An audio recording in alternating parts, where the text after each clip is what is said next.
Já eu comecei a produzir aqui na pandemia, porque assim, o ateliê lá em cima, né, o quartinho ficou tão arrumadinho e ficou tão limpinho, né, putz, eu não queria mais usar spray deixa um resíduo, né, uma poeira colorida, e aí como sempre tive esse lance, né, de ficar descalço lá, e aí ficava muito sujo o pé, aí eu resolvi descer pra cá, né, isso antes de ter o ateliê eu já era meio assim, já ia ocupando já tudo que era a área aqui dessa casa. E aí eu acho que foi na pandemia, ajeitei aqui, organizei tudo para conseguir pintar.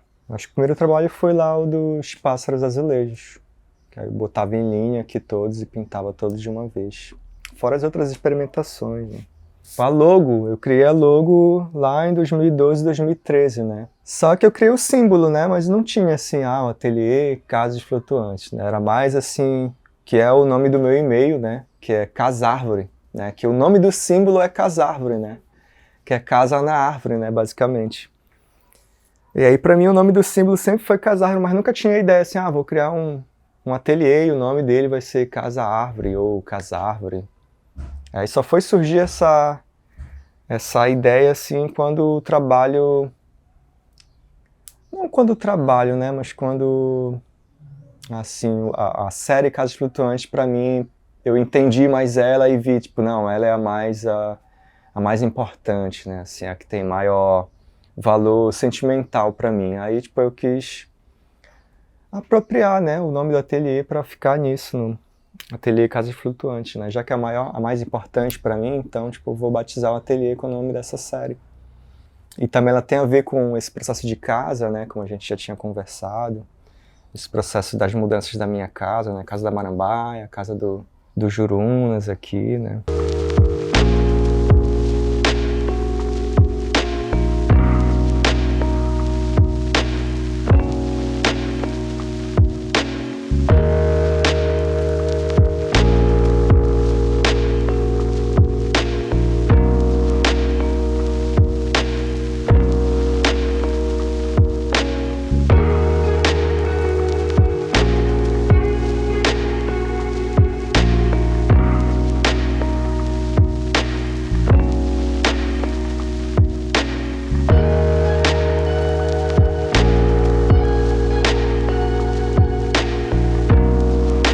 É engraçado, assim, porque a gente começou meio que...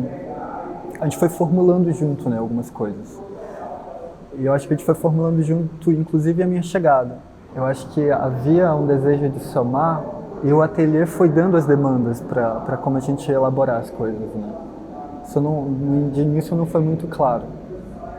Atualmente eu sou produtor, junto com a Milena. A gente está aí nessa frente de articular desde o processo de viabilizar que espaços como esse sejam organizados, né, para que eles possam ser montados e tal, até o processo de venda enfim. Eu acho que desde das tarefas mais sutis até as mais grosseiras, assim. Eu acho que a conclusão desse trabalho, para mim, tem um caráter assim realmente de magia, porque a gente viu essa galeria vazia, a gente passou por um processo extenso, a gente passou por um processo longo, de muitos dias de elaboração, de muitas tentativas e não tentativas, de coisas que realmente foram um processo de amadurecimento mesmo, até que esse espaço pudesse ser concluído e feito. Eu acho que visualizar esse espaço da forma como ele está agora, e eu acho que, para além disso, conseguir essa percepção do olhar de quem está aqui, de quem vem aqui, de quem visita e de quem experimenta esse espaço, eu acho que ele dá um vislumbre assim, de o que seria a alma do ateliê, sabe? Dá um vislumbre de o que seria a alma do ateliê, do que o ateliê é feito, o que o ateliê garante nas pessoas, sabe, com os trabalhos que a gente vem se propondo. Tem um caráter, as casas, elas têm um caráter assim de uma personalidade, né, como se cada casa tivesse a sua personalidade. Essa personalidade, ela traz mesmo para uma ideia de pessoas, sabe? Então, eu particularmente me identifico com algumas desses casos, assim, numa perspectiva pessoal mesmo. E eu acho que essa é o grande lance do trabalho do Igor, é que é muito difícil de passar por ele e ficar indiferente. Porque eu acho que é muito pouco provável que a gente em algum momento não se perceba como sendo o seu próprio abrigo. Eu acho que a gente está destinado, na verdade, ao longo dos processos de vida que a gente vai passar, a se realmente em algum momento se perceber como um abrigo. E o abrigo, a casa, ela tem essa característica de algo estático, né? De algo que está preso num lugar e encerrado ali, e tudo vai acontecer naquele espaço. Mas essa ideia das casas flutuantes, ela representa bem essa condição que a gente está relacionado a nós mesmos, né? De estar sempre circulando por aí. Numa ocasião a gente está numa condição em um lugar e na outra a gente acaba sendo levado para um outro lugar que às vezes a gente nem escolheu, que a gente nem imaginou. Todo aquele trajeto de flutuação de um ponto a outro formula a condição daquela casa e formula a condição daquela pessoa. Então acho que tem essa sensibilidade assim, de a gente realmente pensar um movimento para uma ideia de habitação, sabe? Para além do fato de que o trabalho está preenchido de memória, sabe? A memória estética, a memória arquitetônica, isso tudo está muito bem amarrado dentro dessa característica lírica e onírica também que o trabalho tem. É muito legal a gente pensar que essa exposição ela faz muito sentido que ela esteja aqui. As pessoas passam no ônibus, né, e elas veem do lado de lá, elas visualizam essa camada de casas, e eu acho que às vezes elas ficam confusas, porque às vezes eu acho que elas acreditam que está na parede, e às vezes elas veem algumas se mexendo, e aí fica um lance visual assim, realmente mágico, né? Para mim é um trabalho muito generoso, assim, eu vejo o Igor como um artista muito generoso. É um artista que não tem medo de se implicar no que faz, é um artista que não tem medo de oferecer a sua própria sublimação naquilo que ele se propõe a fazer. Eu acho que esse foi um dos pontos decisivos, assim, para mim, ter escolhido, ter aceitado trabalhar com o Igor. Eu acho que realmente é um artista da sua época. É um artista da sua época que vai ter a sua identidade, assim, registrada ao longo do tempo. E eu, assim, só tenho a agradecer, né? Porque ele abriu espaço para mim. Muitas das vezes eu vejo esse trabalho, o trabalho dele, como um lugar também. Às vezes o Igor, ele não é exatamente só uma pessoa, às vezes ele me parece um lugar também. É como se o ateliê realmente fosse uma das tantas casas que ele pensou, né? Pensou e que agora vem flutuando aos poucos.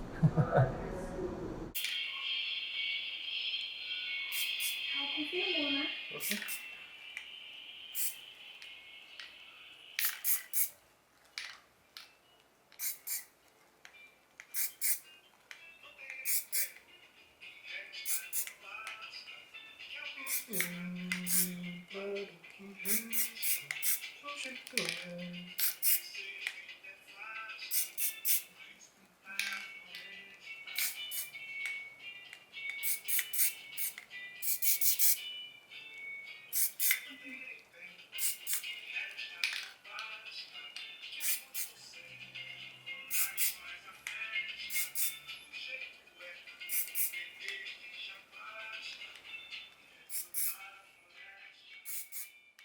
Como dizia o capitão lá do filme Benjamin Button, ele falava uma frase que é: você pode ficar furioso como um cão, como as coisas acontecem, né? Mas no final você tende a aceitar. E aí eu tava falando sobre esse lance, né? De ter tentado com as casas e... enfim, não era o momento, né? E, tipo, aceita, agora eu aceitei, sabe? Tipo, agora eu passei e agora eu tô tranquilo, né, galera? Tem me perguntado, e aí, a exposição e tal? Não, tá tudo tranquilo. Tá tudo bem, tá tudo... É o momento, né? Tipo, não tem nenhuma grande preocupação, né? como as coisas estão, como as coisas vão acontecer, né? Se elas vão acontecer. É o momento que a gente está melhor preparado, né? Talvez antes talvez não fosse o momento certo. Talvez eu ficasse muito preocupado, o processo fosse caótico, as coisas não acontecessem da maneira mais saudável possível. Quando eu comecei a desenhar e tal, mais assim, né, específico, criação artística mesmo, querer falar de algo, né, era muito sentimental, tava traduzindo ali um sentimento em imagem, né, começou assim. Mas pro meu trabalho agora, né, não tão recente, né, mas porque já tem, né, uma trajetória, mas alguns têm um querer assim de falar de algo, e aí a partir disso, a partir desse querer, a partir dessa atitude, dessa necessidade de falar de algo, vem uma busca por coisas do mundo, vem uma certa sensibilidade, né, de perceber as coisas, beleza. Aí você fica com aquele cerne na sua cabeça, e aí a partir desse cerne você sai na rua e parece que aquilo atrai, né? Aquilo vai atraindo coisas que acabam fazendo parte, né, desse imaginário, né, que a gente vai construindo visual. Mas muita coisa que eu desenhei foi assim, de estar numa conversa com alguém e ela falar uma palavra ou uma frase ou explicar um conceito e aquilo assim, tipo, eu lembro de um desenho que eu fiz que era a planta do pé, literalmente é a sola do meu pé, porque eu fiz até um processo, eu botei tinta no meu pé, né, e aí pisei na folha, e aí ficou ali o formato do meu pé. Dentro dessa forma do meu pé, eu desenhei uma árvore crescendo, como se fosse um bonsai. Então, a partir de alguém que falou, planta do pé, alguma coisa, eu nem sei em que contexto foi a palavra que ela usou, né, o contexto da frase, mas aquela palavra, planta do pé, me deu uma imagem, eu fui atrás daquela imagem. Então muita coisa às vezes nasce disso, sabe? Tá sensível assim no mundo, em qualquer lugar que seja, né? As casas não é muito diferente disso, né? Eu não desenho diretamente uma casa, né? Assim, uma casa real que eu vejo, né? Raríssimas as ocasiões que eu pego uma casa e basicamente transcrevo ela. Geralmente não sei nem explicar, mas talvez seja gosto, paixão assim mesmo, sabe? De olhar a casa, porque eu sou doido, né, em casa. Eu ando na rua, eu ando querendo olhar dentro da casa das pessoas. E aí, né, antes de olhar para dentro da casa das pessoas, eu olho todo o desenho, todas as linhas que ela tem, todas as informações, as sujeiras, entre aspas, né? Todas as informações, literalmente, que ela tem. Coisas grudadas, coisas que estavam ali, ficaram a marca, né? O desgaste da tinta, alguma coisa que ficou ali e derramou, enfim, eu tento pensar em todo esse processo, sabe, de tempo dela, que o Pablo Mofarrege fala que nunca me esqueço, né? Quanto tempo tu demorou para chegar nesse resultado, né? Seja lá qual resultado for, né, dentro do teu trabalho. E aí tu fala, eu demorei aqui 3 horas. Não. 2 dias? Não. Quantos anos tu tem? 30, eu tenho 30. Demorou 30 anos.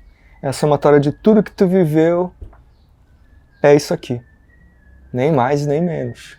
Tudo que tu vive aqui minimamente manipula, né? A gente é essa somatória, né, de experiências, né, que a gente tem. E nem trabalharam diretamente, né, com arte. Mas o meu pai, por exemplo, eu lembro de lá na Marambaia, ele fazer serigrafia. Eu nunca cheguei a ver ele fazendo a serigrafia em si. Mas eu lembro de ter as telas lá, né, serigráficas. Eu lembro da minha avó, que está aqui com a gente hoje, né? Ter uma camisa dele. E eu lembro também de folhear o caderno dele, a pasta dele de desenhos para serigrafia, assim. Cavalos, peixes, os desenhos de marajoaras. E aí, quando a gente para, né, quando eu falo isso, porra, não tem como não se lembrar assim, caramba, mas por quê, né? Pô, tem uma tatuagem de cavalo, né? Tipo, isso é coisa do meu pai, né? Porque eu gosto, porque eu sei que ele gosta e eu tomo isso pra mim, né? E a minha mãe E meu pai não trabalhava diretamente com serigrafia, né? Então era basicamente ali. Ele aprendeu e era meio que um hobby. Fazia pra gente.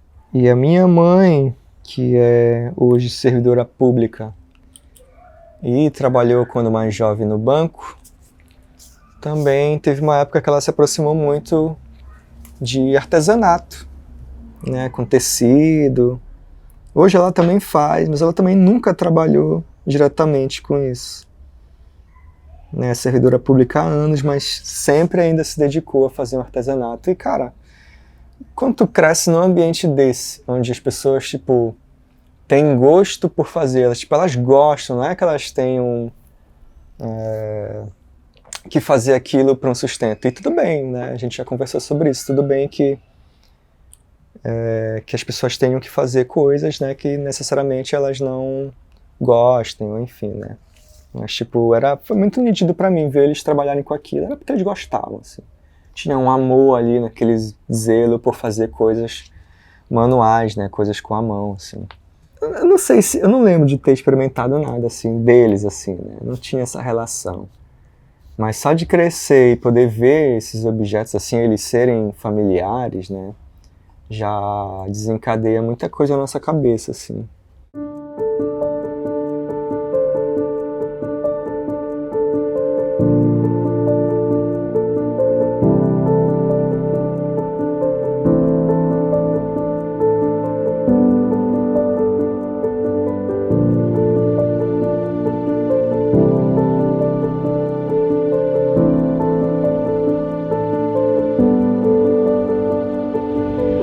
Então, eu acho que o trabalho do Igor, ele é um trabalho que ele tem várias camadas. Essas camadas eu acho que estão dentro da construção desse trabalho, que é um trabalho que é feito por camadas. O stencil, ele é uma técnica que ele precisa que o seu raciocínio acabe sendo contido em camadas. E ele também se desdobra conceitualmente para outras camadas, né?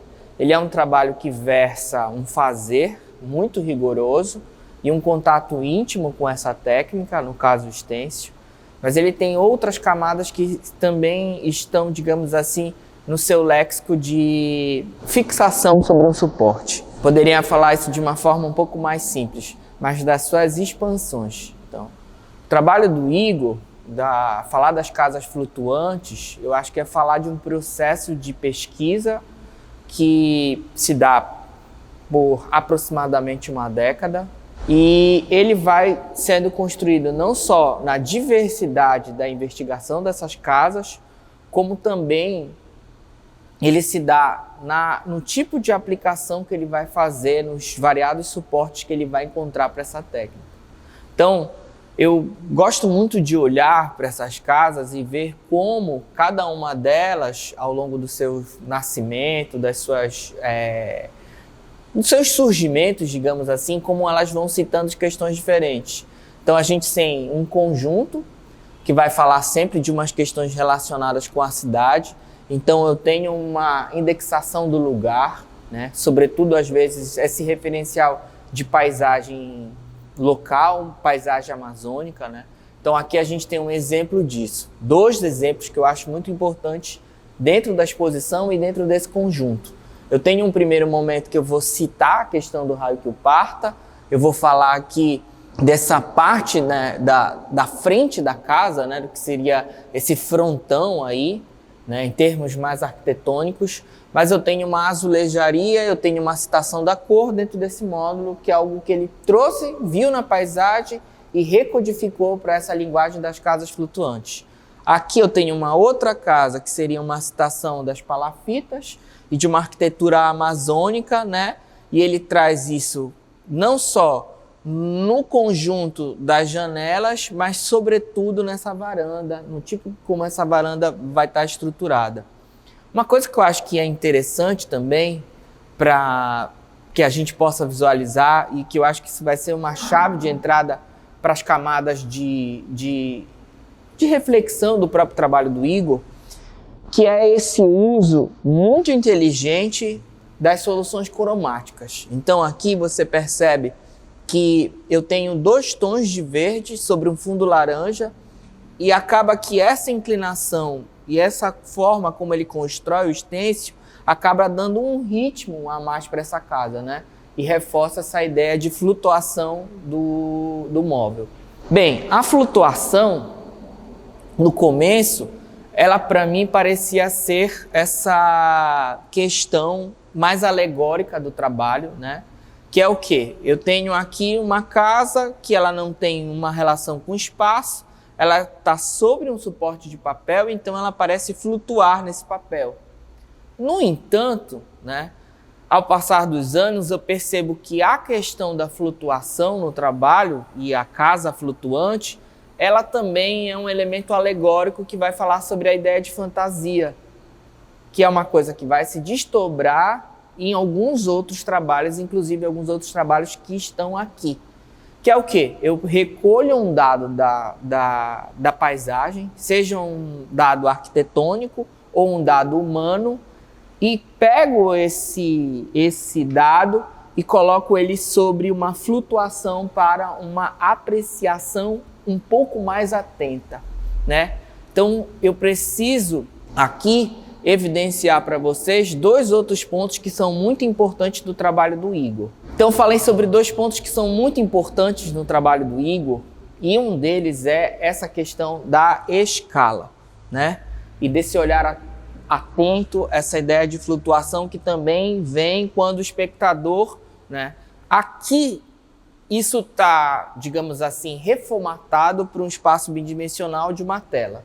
No entanto, essas coisas acontecem também dentro da rua, dentro de espaços, dentro do tecido urbano. Então eu passo, olho, vejo esse elemento e eles são elementos mais diminutos, né? São elementos menores. Isso me exige um nível de atenção e acuidade do olhar. Então acaba que isso é uma questão, sobretudo num primeiro momento dessas casas flutuantes, que vai ser muito importante. Quando eu penso em arte urbana, sobretudo a arte urbana contemporânea, essa que a gente vem fazendo agora, né, eu não vou generalizar, mas ela tem a escala como uma grande virtude, né? Em penas, escalas, coisas gigantes, murais enormes dentro da cidade, ela tem uma grande eloquência nisso. E o Igor, ele acaba citando uma outra questão, que é muito importante também para alguns artistas urbanos, que é esse espaço de interferência na cidade, mas mínimo. Uma interferência que também se dá nessa interface com a fantasia e a atenção. Então essas casinhas, elas são pequenas propositalmente e elas estão ali numa escala dentro do volume da cidade, onde eu posso passar despercebido disso. Aí eu olho aquilo, putz, tem uma coisa também que é essa outra escala da criança, essa escala menor do olhar para baixo. Então ele sempre convida a uma espécie de mistério. Parece aquele menino que viu muito Tom e Jerry e ficou apaixonado com a toca do Jerry, né? Que ele olha ali para aquele cantinho daquela porta, sai uma espécie de fantasia. Quando ele leva isso para o suporte da pintura ou para o plano, né? Ele cria um jogo onde ele não exatamente reproduz essa situação, essa condição, mas ele traz esse elemento da escala. Então você percebe que a localização do trabalho em frente ao tamanho do suporte aponta esse índice, que é um índice dessa gravura, né, desse stencil, né, na cidade, frente à escala da cidade. Isso é um aspecto importante. Um outro aspecto muito importante desse trabalho, né, e digamos assim que eles estão lado a lado e também estão nesse, digamos, nesse lugar entre a fantasia e um realismo fantástico, digamos assim, são os personagens, né? Esses personagens, eles são avistados na rua, são pessoas reais, cenas reais, objetos reais que eles foram vistos, visualizados. Alguns desses objetos, às vezes, viram pequenos desenhos, algumas anotações rápidas, outros já vão nascer como stencil, e eles acabam tendo, pelo tipo de estruturação cromática, né, ou pigmentação, a forma como ele vai fazer o arranjo disso pela técnica do stencil, ele tem duas características muito fortes.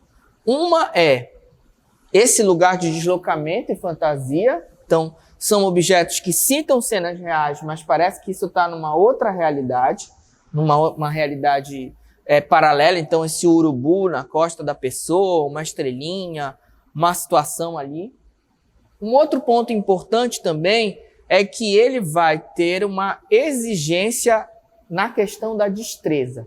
A destreza, no caso, eu estou falando da habilidade, do domínio da ferramenta, da técnica, do meio, do stencil. Então, são cortes menores e ele vai sempre ter um diálogo, né, com a espacialidade. Então, por aqui eu tenho uma caixa preta, atrás eu tenho uma outra linha muito simples que dá essa ideia de espacialidade e atravessamento da sombra para trás. Eu tenho os detalhes das tatuagens aqui que são incríveis. Essa mesma coisa vai se revelar na solução que ele dá para o arranjo, digamos assim, para a planta que está dentro da caixinha. Então eu tenho um aspecto aqui muito sutil de uma máscara em transparência, que ela se sobressai, mas eu tenho um descritivo muito evidente do que é esse objeto. O desgaste dele do tempo, o selo, a pequena sombra que se forma da árvore e o detalhe que essas escalas de corte são escalas pequenas, então isso exige uma certa precisão. Existe um outro objeto que eu gostaria que a gente tivesse atenção também e que está dentro desse mesmo, digamos assim, aspecto da obra dele, que são dos seres e objetos, que é o trabalho de um peixe. Vamos dar uma olhada nele. E eu tenho no pirarucu algumas características que são representadas ou reapresentadas nesse trabalho. E ele tem soluções que são soluções muito interessantes do ponto de vista do próprio domínio dele com a linguagem do stencil, né? Eu tenho tanto a ponta dele, né? Essa interface da ponta, da cabeça do peixe, os olhos, a descrição das escamas que vão ocorrer. Acho que falar das casas flutuantes é a gente perceber que existe uma forma de operar desse artista e que deixa muito evidente esse estado de suspensão das coisas. E ele faz isso através de um exercício profundo no reconhecimento de seu meio, de sua linguagem, que é o stencil, e ele faz com que essas cenas, sejam arquitetônicas, sejam objetos da cidade, sejam pessoas ou animais, estejam em uma espécie de flutuação, né, ou suspensão, como eu prefiro dizer, através do mecanismo do uso do stencil.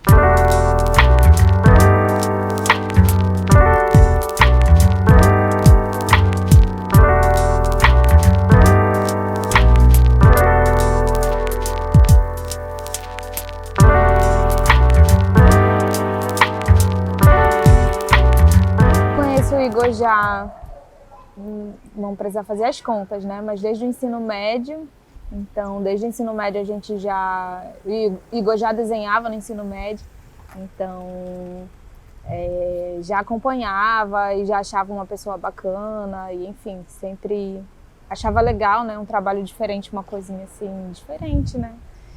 E de lá pra cá a gente sempre se falou, sempre manteve contato de certa forma. Fui algumas vezes no ateliê, na casa dele e tudo mais, mas teve esse hiato aí, né, do tempo que a gente estudou junto no ensino médio e dos últimos anos que a gente se reencontrou e agora esse ano começou a trabalhar juntos, né. Então, comecei a trabalhar no ateliê esse ano,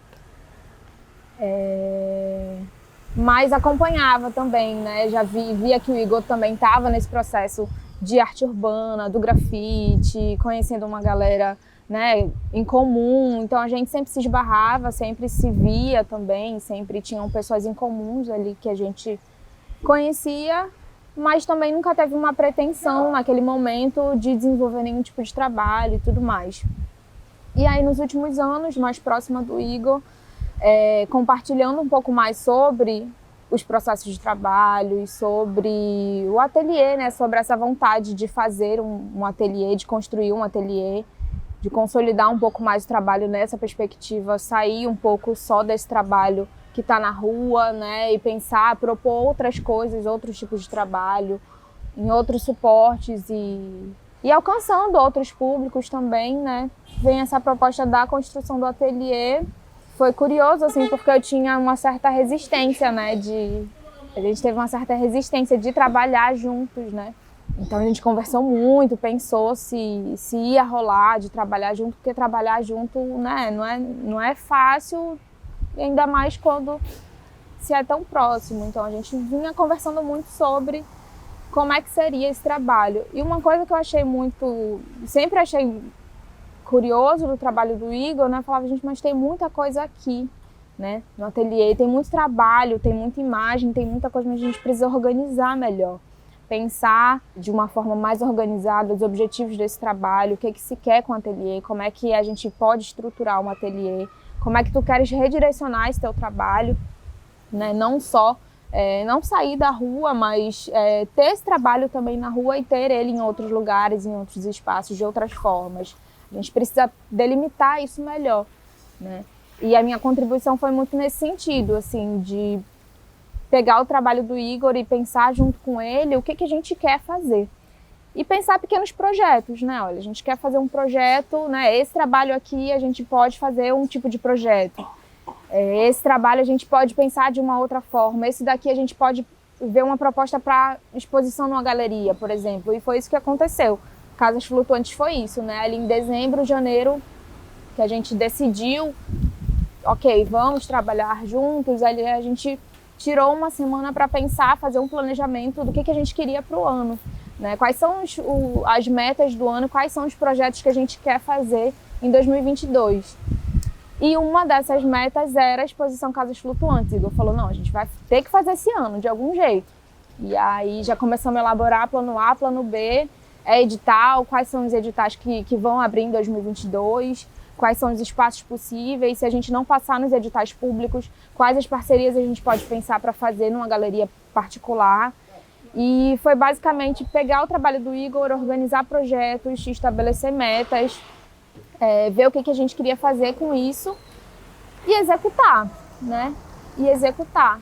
E aí foi isso que a gente fez, é isso que a gente está fazendo esse ano, a gente conseguiu, das metas que a gente tinha, a gente conseguiu alcançar todas elas até antes do previsto, então a gente, legal, tá funcionando, sabe? Esse formato de trabalho do ateliê, pensar cada trabalho, pensar projetos específicos para esse trabalho, tá funcionando. E aí a gente elaborou o edital, para nossa surpresa também passou, né? E aí a gente, vamos ter que pensar numa galera boa também que consiga dar conta desse projeto, da exposição na Benedito Nunes. E foi muito bacana, foi meu primeiro trabalho oficial de produção, também foi uma experiência nova, mas foi uma experiência super legal, que a gente conseguiu fazer muito bem. Mas é isso, quando a gente via uma necessidade, uma demanda que a gente não ia conseguir resolver, então vamos pensar em quem poderia resolver esse problema ou quem poderia somar com a gente no trabalho. Então foi assim para o audiovisual, foi assim para a montagem, foi assim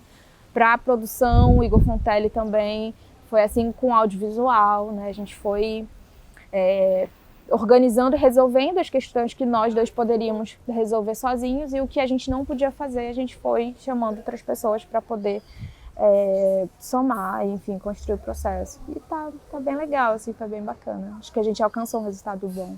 Uma memória do trabalho na rua, lá no entroncamento, entroncamento, minha rota, né, de passagem, todo dia indo para a universidade ou indo para qualquer lugar, que eu moro no Augusto Montenegro, então tinha que passar ali pelo elevado do entroncamento. Aí tem um bem-te-vi enorme, até hoje tem, todo desbotado, já cheio de papel em cima colado, mas ainda dá para ver uma parte do bem-te-vi. E ele é enorme, não sei nem de quando que é esse trabalho, 2014, 15, eu acho. Na inauguração do elevado, dali do entroncamento. E aí, todo santo dia passava e olha o Igor. E aí, principalmente agora, né? Não tem como viajar, aqui na cidade também, mas não tem como viajar para o interior, passar em algum lugar e não ver uma casinha e eu vou tirar foto para mandar para o Igor.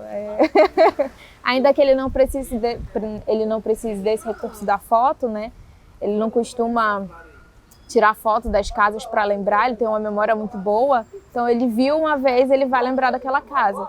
Mas quando tô em algum lugar que não é com ele, vejo uma casinha assim interessante, legal, e aí sempre tem aquela coisa, vou tirar uma foto para mandar pro Igor. Tem muita coisa que pode ser feita, é isso, assim, na verdade não só o trabalho das casas flutuantes, mas o ateliê Casas Flutuantes, e isso eu acho muito bacana, porque acho muito simbólico que o Igor tenha escolhido o nome desse trabalho para dar nome ao ateliê, né, Casas Flutuantes. E aí eu penso que, para além desse trabalho em si, eu acho que isso representa muito o que ele quer em termos de projeto de vida e o que ele quer com esse projeto de vida do ateliê, o que ele quer fazer com o ateliê. Né? Então, a gente tem trabalhado muito nessa perspectiva de consolidar mesmo o trabalho do ateliê, que possa agregar outras pessoas e outros trabalhadores da arte, outros artistas também, num futuro próximo, para que outras coisas aconteçam, outras exposições, outros trabalhos, oficinas, formações, enfim, o que for possível de construir. Eu acho que essa casa está aberta aí para outras propostas.